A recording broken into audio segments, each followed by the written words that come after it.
This video is sponsored by Delete Me. In October 1944, the waters of the Pacific split apart as the freighter Arisan Maru fled toward Taiwan, desperate to escape the predator stalking her from beneath. The Hunter was among the most feared in the U.S. Navy, with nearly 24 confirmed victories under her belt. Her name was USS Snook. With a sharp jolt of her hull, Snook launched her strike. Torpedoes knifed from her tubes across the dark water, streaking toward her latest victim. The moment they struck, Arisan Maru convulsed as the spine of the 7-ton giant split in two. Another swift victory for Snook. The sea revealed what Snook had just done as the smoke thinned and the wreckage drifted across the waves. This wasn't like any other strike she'd carried out before.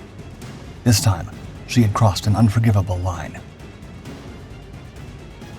While stalking enemy convoys across the Pacific, USS Snook relied on stealth to survive. Today, the battlefield has shifted, but the need for invisibility is just as real. While you're watching this, dozens of data brokers are silently collecting and selling your personal information.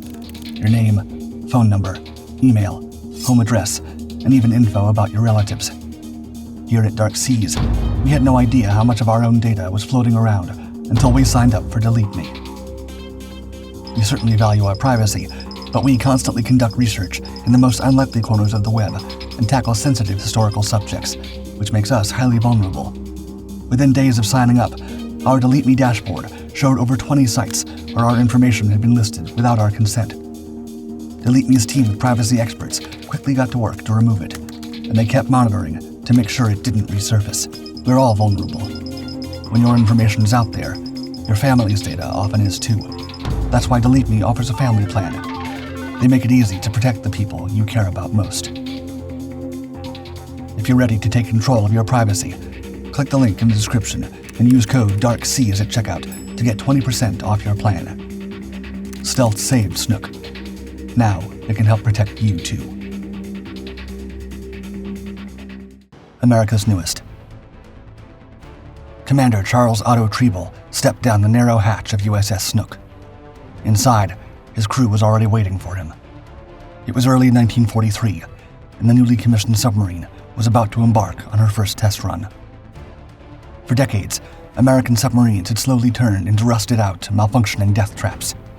Engines seized mid-patrol, the air grew too thick to breathe, and temperatures inside would get so high they could knock a man unconscious before the first depth charge ever hit.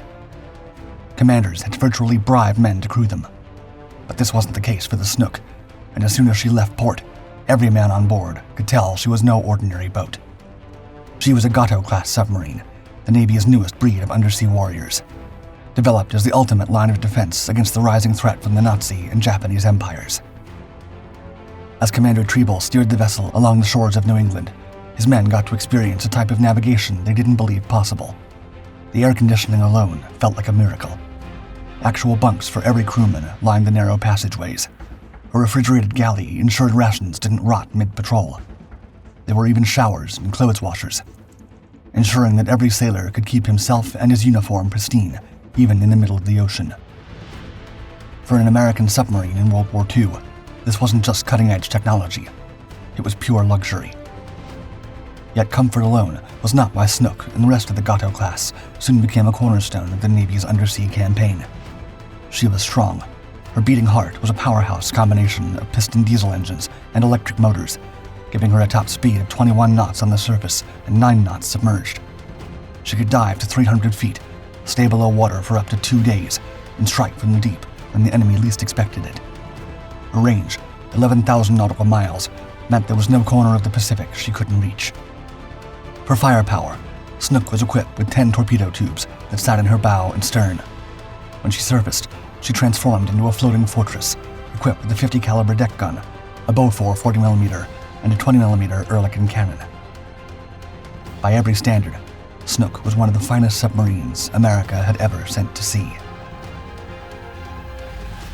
Freshman run. Training complete, orders in hand, and systems humming, Snook turned west, ready to free the Pacific from the rule of Imperial Japan. In March 1943, Commander Charles Treble arrived aboard Snook in the Bay of Pearl Harbor. Across the Pacific, The Japanese had swept entire nations, backed by swarms of Zero fighters and a navy bristling with destroyers, cruisers, and carriers. If the Americans wanted to push them back to their home islands, they would need to take out as many enemy ships as possible. Her patrols would last up to 75 days. Scurrying past enemy lines, she would go after everything flying the rising sun ensign. Dozens of American submarines had already been destroyed carrying out these sorts of hunts, yet Treble and his men were not afraid. When the commander received the official orders for Snook's first mission, his initial excitement was immediately shattered. They weren't being sent to take down enemy vessels, but to plant explosives off the coast of enemy-held China. The submarine and her crew were being tested. Still determined to prove his boat had what it took to go face-to-face against Japan, Treble set sail for the East China Sea, gliding through waters not far from Shanghai. Inside the torpedo rooms, the crew worked fast. Although their job wasn't to hunt down an enemy, the danger was still palpable. Laying mines meant slowing down and exposing themselves, if only for a moment, to the watchful gaze of enemy aircraft or destroyers. Every creak of Snook's hull felt like it might give them away. If she was spotted, defending herself wouldn't be easy. Most of her torpedo slots were being used to deploy the naval mines. Still, the operation was textbook, and before long, Snook was preparing to withdraw. But before she could get too far, a whisper came from the periscope chamber. One of the spotters had seen something. Treble stepped forward and took a look for himself. On the horizon, 2 Japanese freighters were slicing through the sea, seemingly unaware of Snook's presence. The submarine had just finished its first rookie rest and was low on firepower, but Treble couldn't let this opportunity slip away. He gave the order, and Snook began the chase. Critically hit. Treble knew that hunting Japanese shipping in enemy waters was never going to be easy, but on that spring morning, the ocean itself seemed to conspire against him.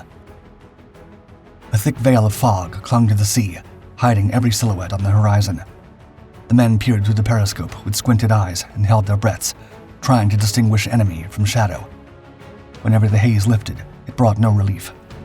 The waters became glassy and still, turning Snook's periscope into a sticking needle against the blue water around it, visible to any passing aircraft or sharp-eyed lookout on the decks ahead.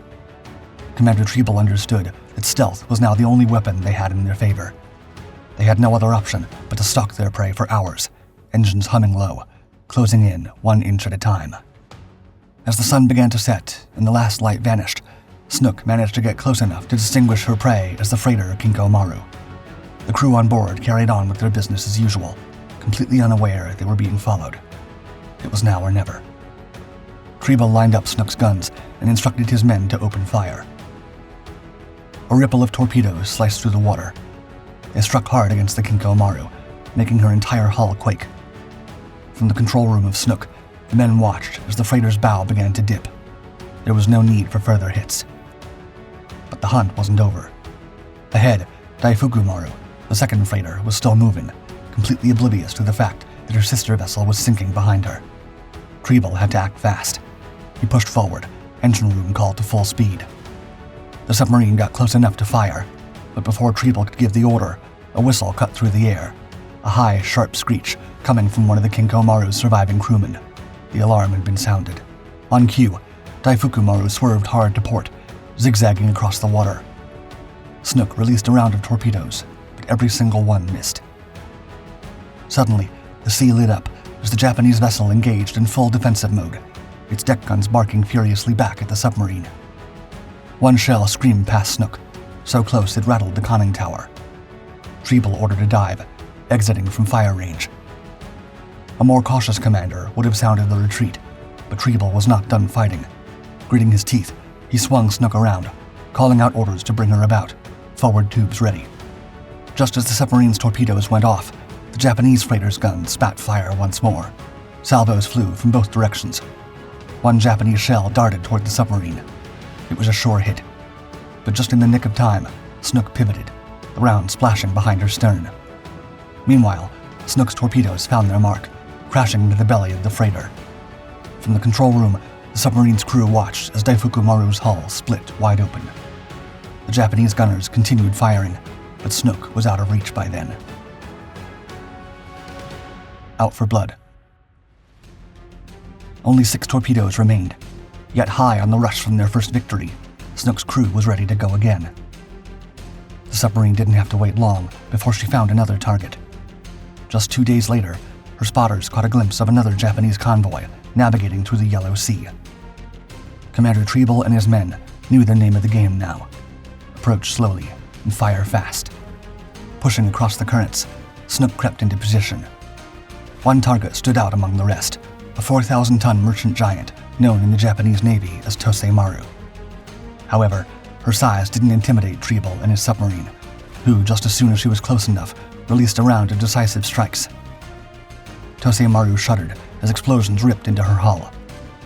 Before the escorts could even react, a second ship, Arisan Maru No. 3, was struck and mortally wounded as well, her deck splintering as she listed hard and rolled. Snook kept firing at the rest of the convoy until her torpedo rooms were dry. For most submarines, that would have meant a U-turn back home. Not for Snook. Treble steered his boat even deeper into enemy waters, slicing past patrol lines and pressing closer to the Japanese mainland, ready to deal one final strike. Along the coast, they spotted a lone Japanese trawler, a small but vulnerable vessel, possibly used for transport or scouting. No escorts, no guns, just a sliver of opportunity. It was reported that it wasn't torpedoes that sank this ship, possibly because Snook had no more left to use.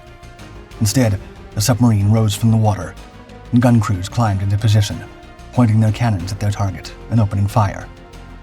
Shells hammered the trawler, splintering its deck and turning it into a floating wreckage. The enemy never even had a fighting chance.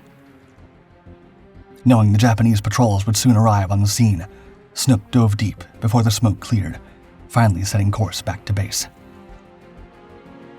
By the time Snook returned to Pearl Harbor, she was a legend in the making. Her first patrol had lasted over a month and left numerous enemy vessels destroyed or severely damaged.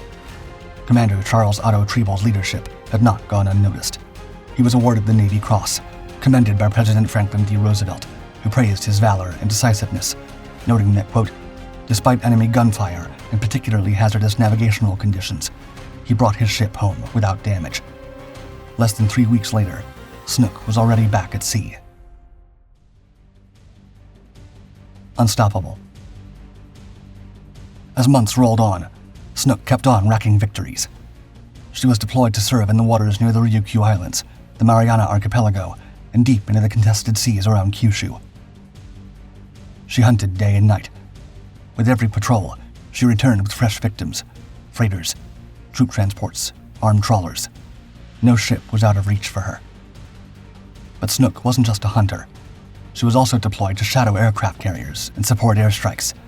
She often surfaced in dangerous waters to stand lifeguard for downed pilots or crept close to enemy shores to gather reconnaissance no plane could reach. In less than a year, she'd become one of the Pacific theater's most prolific and versatile assets. By her 5th patrol, Snook had become nearly invincible. While prowling the Bonin Islands, Treble's radar caught wind of a massive Japanese convoy, 13 ships protected by a shield of destroyers. Treble didn't flinch as he commanded Snook to slither through the escort screen. There was no time for perfect targeting. Treble ordered 4 torpedoes to be fired into the swarm, flying fast and blind. Within moments, explosions spread across the convoy as Snook vanished beneath the waves. One of the torpedoes tore through the hull of SS Lima Maru, a 7,000-ton troop transport. The explosion was unlike anything the crew on board Snook had seen before. Within minutes, the Japanese vessel was gone, dragging over 2,700 soldiers down with her. It was one of the biggest losses Japan had ever suffered at sea, and Snook had accomplished it without as much as a scratch on her hull. By March 6, 1944, Treble brought Snook back to Pearl Harbor for the last time. His relentless command had earned him a promotion to the Bureau of Ordnance that would take him back to America. As the commander turned back home, Snook was sent to Hunters Point for a full overhaul. She returned to service just a couple of months later. However, as soon as she set sail once more, it became obvious something had changed. Bad omens. The curse began on Snook's 6th patrol. Not long into the mission, the crew caught sight of 2 Japanese freighters. For a hunter of Snook's caliber, these were routine targets. Commander George H. Brown, newly appointed and eager to prove himself, ordered the submarine to dive and close in for the strike. Torpedoes launched from the forward tubes, only to vanish into the void. Not a single hit. The freighters veered sharply and slipped over the horizon. Snook couldn't pursue. For weeks she prowled the waters, chasing signals, scanning waves, and keeping a watchful eye in every direction, only to be met by silence. Not another enemy crossed her path, and when she finally returned to base, it was the first time she'd come back from patrol empty-handed. Navy officials chalked it up to the growing pains of a new commander and a green crew. Brown and his men would find their rhythm. On Snook's 7th patrol, the submarine joined a wolf pack sweeping the Luzon Strait in South China Sea. Reports had come in that an enemy convoy was on the move. The Japanese, aware they'd been spotted, began to scatter, each vessel racing for shelter in separate ports across the region. The Americans had only a narrow window to strike. Snook rushed to intercept a passenger cargo vessel and immediately shattered it with a violent volley. Hours later, she spotted a tanker. A single torpedo tore through its aft section, ripping it open like a tin can. Flames erupted from the hull as the wreck began to list. Before the wreckage was even done sinking, Snook tracked one last straggler, a lonely freighter heading to Taiwan. She fired again, marking yet another hit. As Snook turned back toward Pearl Harbor, the crew exhaled in relief. The drought was over, and the legend of Snook remained intact. They had no idea of the gravity of what they had just done. The last ship USS Snook had claimed on her 7th patrol was no ordinary target. She was the Arisan Maru, a hulking 7,000-ton Japanese transport vessel, part of the infamous fleet of Hell ships used to ferry Allied prisoners of war across the Pacific. Cramped into her inhumane holds were nearly 2,000 American soldiers, most of them survivors of brutal prison camps in the Philippines, bound for forced labor in occupied China. When Commander George H. Brown gave the order to launch Snook's torpedoes at the vessel, he was unaware he was firing at his allies. As soon as the explosions tore through the lower decks, prisoners clawed their way to the exit. Hundreds leaped into the ocean, some clinging to floating debris or attempting to swim toward any ship they could spot in the distance. Yet, out of the nearly 2,000 American men aboard the Arisan Maru, only 5 were able to reach the Allied sidelines and make their way back to the U.S. alive.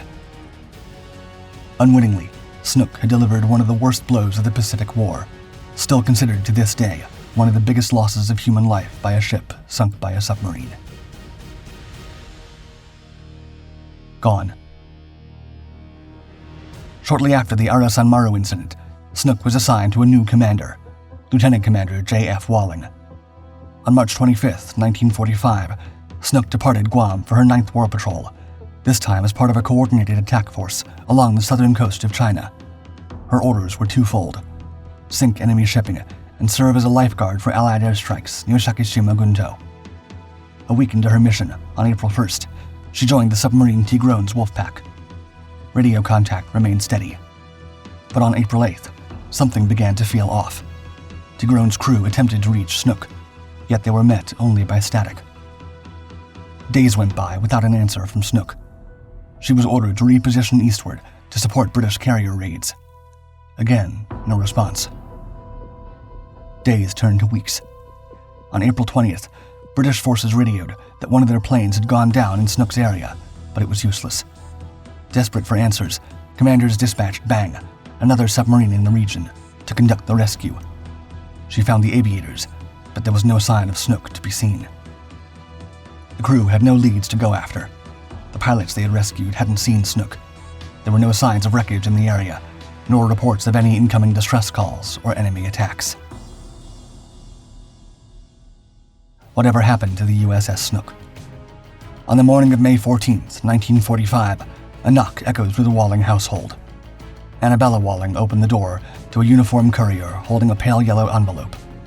Inside, a telegram read, quote, "The Navy Department regrets to inform you that your husband, Commander John Franklin Walling, is missing following action while in the service of his country. The department appreciates your great anxiety, but details are not now available, and delay in receipt thereof must necessarily be expected." Just 2 days later, the U.S. Navy made it official. USS Snook was presumed lost, with all 84 souls on board. Search teams combed the waters during the war, and long after it ended, and they found no sign of the submarine. Although many theories about her fate emerged, none were conclusive. Some believed she was struck down by enemy fire, perhaps a coastal defense ship or a Japanese submarine sent to bring her down. Yet no enemy logs mentioned such an encounter. If Snook had been attacked, it must have been a fast and silent encounter, possibly even unintentional. Perhaps a destroyer fired blindly upon noticing it was being chased. Or maybe an attacker hit Snook, only to be itself destroyed moments later by another predator, being silenced before having time to report the sinking. Another theory pointed to naval mines deployed in the waters near where Snook was patrolling. However, Snook had access to Japanese minefield intelligence and would have avoided those deadly corridors unless ordered to enter them for a rescue mission. And by the time that call came, Snook had already gone dark. The mystery deepened as the decades passed.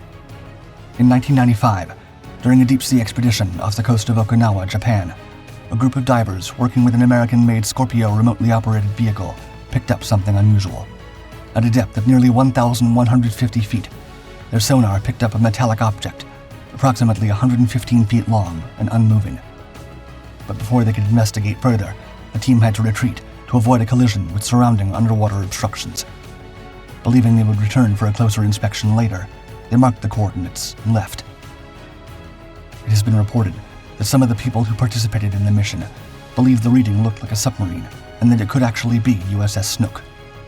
However, no follow-up expedition ever returned to verify the find.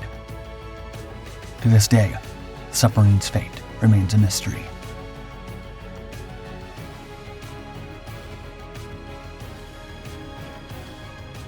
If you want to start removing your personal information from hundreds of data broker sites, protect your digital footprint, click the link in the description and use code DARKSEAS to get 20% off.